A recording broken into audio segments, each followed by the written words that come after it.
Veselības centrs Medeors Plus radīts, lai palīdzētu cilvēkiem justies labi.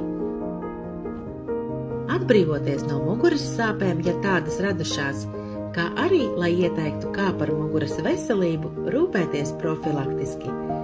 Veselības centrs piedāvā augsti kvalificētu fizioterapeitu konsultācijas.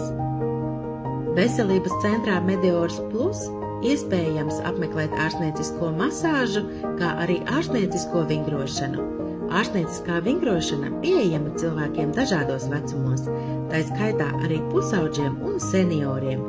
Vingrot iespējams gan grupās, gan individuāli. Medeors Plus piedāvā apmeklēt arī slinga terapiju. Slinga jeb elastīgo saišu terapija tiek saukta arī par pasīvo vingrošanu. Uz to bieži tiek nosūtīti cilvēki pēc insulta, pēc vieglām traumām un īpaši pēc muguras operācijām, kad rehabilitāciju nepieciešams uzsākt pēc iespējas ātrāk. Centru ļoti iecienījušas topošās māmiņas, kuras aktīvi apmeklē grūtnieču vingrošanu, iespējams arī nodarbības sievietēm pēcdzemdību periodā. Veselības centrs atrodas pašā Rīgas centrā, Dzirnavu ielā 91, korpus 3, un ar prieku gaida katru klientu, lai sniegtu atbilstošu un profesionālu palīdzību.